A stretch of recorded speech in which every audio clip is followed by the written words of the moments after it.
అసలు stock market అంటే ఏంటి, క్రిప్టో అంటే ఏంటి, ఫోరెక్స్ అంటే ఏంటి, అసలు ఎందుకు అందరూ ఫోరెక్స్ లోనే ట్రేడ్ చేయాలనుకుంటారు? క్లియర్ గా చెప్తాను వినండి మావా. స్టాక్ మార్కెట్ అంటే కంపెనీ యొక్క షేర్స్ బై అండ్ సెల్ చేయడం.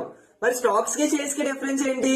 నీ దగ్గర ఒక కంపెనీ యొక్క షేర్స్ ఉంటే అది షేర్స్, అదే 2-3 కంపెనీ యొక్క షేర్స్ ఉంటే అవి స్టాక్స్. స్టాక్ మార్కెట్ లో ట్రేడ్ చేయాలంటే 9:15 to 3:30 మధ్యలోనే ట్రేడ్ చేయాలి. మరి క్రిప్టో అంటే ఏంటి? క్రిప్టో అంటే బిట్ కాయిన్, ఎథీరియం లాంటి కాయిన్స్ బై అండ్ సెల్ చేయడం.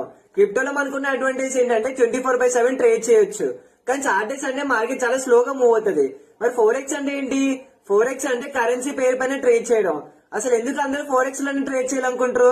ఫోరెక్స్ లో 24/5 ట్రేడ్ చేయొచ్చు. మూమెంట్ ఎక్కువ ఉంటది, మ్యానిపులేషన్ తక్కువ ఉంటది. ప్రతిరోజు 8 బిలియన్స్ ప్లస్ ట్రేడింగ్ వాల్యూమ్ ఉంటది. తక్కువ మనీతో ఎక్కువ డాలర్స్ ఉన్న ఫండెడ్ అకౌంట్ కొనుక్కొని ట్రేడ్ చేయొచ్చు. సపోజ్ 2,500 పెట్టి $5K ఫండెడ్ అకౌంట్ కొనుక్కొని ట్రేడ్ చేయొచ్చు. మీకు స్టాక్ మార్కెట్, ఫోరెక్స్, క్రిప్టో గురించి బేసిక్ నాలెడ్జ్ వచ్చింది అనుకున్నా.